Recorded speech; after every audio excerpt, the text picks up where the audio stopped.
Bore da, welcome back to Wales in the Movies everybody, and all that caper. Today we're looking at a movie called Rancid Aluminium. It was brought to the screen by the Welsh director Edward Thomas in the year 2000. It starred Rhys Ifans, Tara Fitzgerald, Joseph Fiennes and Stephen Burkoff. Have you seen it, I wonder? Have you even heard of it? Well, the first thing I want to say in this vlog is that I mean genuinely all no disrespect to anyone at all involved in the production of this movie, and particularly not the director, Ed Thomas. Look, I know what a massively stressful ball ache it can be getting anything at all made. And look, how can I say it? I'm not judging anyone who made anything to do with the film. All the individuals concerned are more dedicated, talented, successful, famous, rich, and probably better looking than me too. This vlog is more an exploration into the awfulness of the project than a criticism of any one group or individual. So you may be asking me, why am I covering Rancid Aluminium for Wales in the Movies? Well, it goes like this. Number one, of course, the director is a Welshman, quite a prolific Welsh artist called Ed Thomas. Its main actor, Rhys Ifans, is Welsh, again very Welsh and a rising star at the time. The DOP and the editor both had a list, quite a long list, of Welsh TV and film credits behind them, and many of its scenes are filmed, if not set, here in Penarth and in the capital city, Cardiff. Now, also, it appears to be very typically Welsh, or a Welsh piece of drama, in that despite all those aforementioned crew and locations, the film itself is not actually set in Wales, but rather a kind of neutral Southern English setting. Hey, Joe Pete, Joe Shaw! How's business? Sweet. Hey! It's not Italian, it's Welsh. But it was derided as one of the worst films of all time, and potentially the worst film ever made in the UK. But does it really live up to that billing? Let's have a look. Now, maybe where you're from, you were born to expect trouble. But not here. Here, people like you and me mow the lawn, wash the car, and feed the bloody goldfish. What do we know about trouble? So let me tell you, trouble comes from Russia. The wild new Russian West. So I'm here in the town called Penarth, little wee town, not so wee these days, not far from the capital city Cardiff in the southeast of Vale of Glamorgan. Now, these days Penarth's got a bit of an enhanced reputation because a lot of big TV is made here. I'm thinking most importantly Doctor Who, particularly the early days of the revival of that series with David Tennant and Christopher Eccleston. A lot of that was made here. But back in 1999, when Rancid Aluminium was being shot, that was by no means the norm.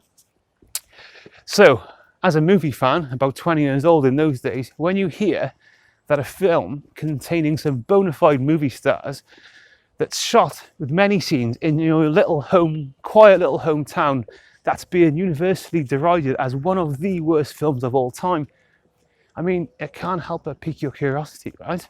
Now, movies, terrible, terrible movies. As far as I'm concerned, to be up there with the worst films of all time, history is littered with examples. You've got to match to, I think 3 or 4 criteria, right? The first one for me is massive commercial flopping. So, Ishtar, Cutthroat Island, stuff like that. Hollywood stuff that is so famous because it bankrupted a studio or caused so many problems for a studio that the studio then had to be shut down, for example. You've also got the example of so bad it's good. Now, I think that's a bit of a misnomer. I don't really think a movie can ever be so bad it's good, but I suppose what it can be is so bad that it's fun or enjoyable. And I think the last category I'm going to put down as so bad that it's genuinely unwatchable. And I think that this is the one that Rancid Aluminium falls into. Pete, you okay? Charlie, we're in trouble. What trouble? Things aren't too good. Sarah doesn't understand you. No shit, Charlie, we're fucked. The firm is quite possibly fucked.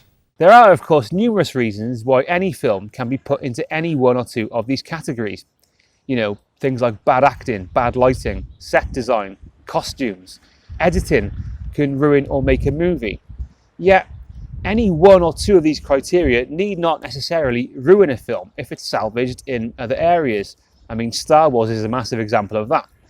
Now, back to what I was talking about earlier in regards to liking or enjoying bad movies. Have you ever seen the movie Dragonfly with Kevin Costner? Like, I really like that film. I don't shout it from the rooftops, well, I suppose I am today. Everyone hates it. I watched it with an open mind and I'm comfy with my love for it.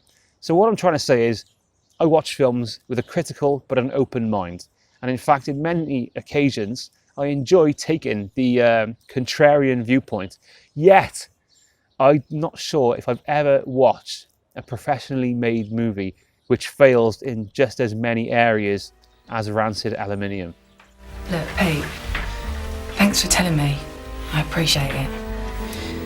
And if there's anything else I can do to help.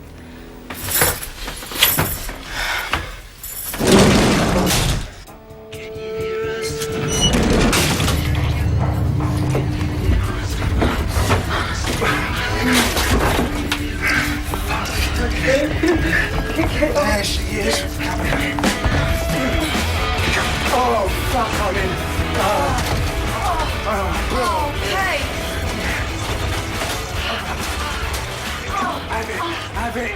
Have it. Folks, it's bad. It's real bad. So bad, it's unwatchable.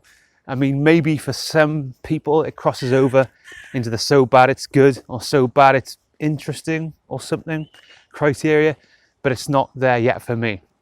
Now, back in 2000, a film reviewer for The Guardian, Jacques Peretti, wrote, and I quote this: "In many ways, Rancid Aluminium is beyond criticism because it is essentially so hard, even after several viewings, to work out what the hell is going on." Now, before I read this quote, this is something I totally experienced myself. I watched the movie 2 times, and on the second time I tried to make notes about it for this review. And what I discovered was that after 20 minutes of the movie, I had jotted down so many critical observations that my writing efforts was starting to mirror the movie itself, i.e. a complete mess. Let's continue by quickly going through the plot. Rhys Ifans plays Pete Thompson. You know because he tells you his name in the narration. Now, this film establishes early on that it's going to have a lot of narration. Pete tells us about some trouble he got himself into regarding Russians. Pete works in a firm with Sean, played by Joseph Fiennes. What does the firm do? We don't know, but check this out. They have an office. They also have cool millennial Britannia cliche coming out of their noses so hard it's just ruining their septums. Narration then introduces Pete's girlfriend, played by Sadie Frost. Sarah and Pete want a baby but can't conceive. We're 7 minutes into the film when it has its first dialogue scene. This dialogue respite lasts 30 seconds before we go back to narration. Pete's dad dies, not with action or drama but with narration. Pete's dad didn't leave Sean any shares of the company. Sean is introduced then as the film's bad guy who is conning Pete, and we don't know how, but it's something to do with taxes. We hear that Pete has to go to Germany for some reason and meet some Russians. Sarah then goes off to Germany with Pete. They have dinner with Stephen Burkoff, Tara Fitzgerald, and sorry, none of this is relevant. So bad it's unwatchable. It has no redeeming features whatsoever. The script and dialogue are awful. The story is unintelligible. The characters are one-dimensional, unlikable, unrelatable, boring, unfunny, obnoxious, shallow, irritating. The music is overpowering and cliche. The sound is unlike anything I've ever heard. To top it all off, nearly all of the dialogue in the film is recorded as blatantly obvious ADR, which just compromises the belief. Who am I kidding? Go fuck fucking kill you to you crazy fucking bitch. Mr. Count knows I have fucked you. He knows that everybody knows this. He also knows that I will never betray him.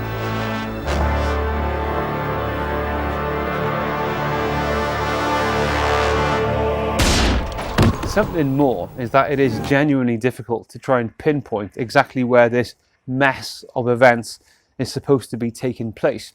Writing for The Telegraph back in 2000, the critic Anne Bilson wrote that I couldn't even work out where this movie is supposed to be set. Isn't that Portobello Road? Why is Tara Fitzgerald talking about Exeter? I'll be in Exeter tonight. And how the hell did we end up in this cricket pavilion? Does seem a bit random, doesn't it? But it's actually not a cricket pavilion. It is, believe it or not, a bowling pavilion. Specifically, this bowling pavilion on Albert Road in Bellevue Park, once again in Penarth, in the Vale of Glamorgan. Now, pardon me, this is a little bit surreal for me. I went to school from 1984 to 1990 in that building by there, and at 3:30 p.m. when school finished, me and my best mate used to crouch behind that hedge by there to throw marbles and tennis balls over here to annoy the old age pensioners who were bowling. And here I am, 30 years later, in 2020, in isolation, making a vlog about it. Strange times. There are two moments, I think, in the film which seem to conform to the basic standards required for filmmaking. One is this physical comedy moment here with the Welsh regular actor Steve Spears, who I've got a lot of time for. And the second one is the lighting and cinematography in some places, particularly the sex or the love scene here with Tara Fitzgerald, who's really looking rather agreeable, and of course our man Rhys Ifans. Nothing else in the movie's 99 minutes runtime does anything other than confuse, irritate or bore.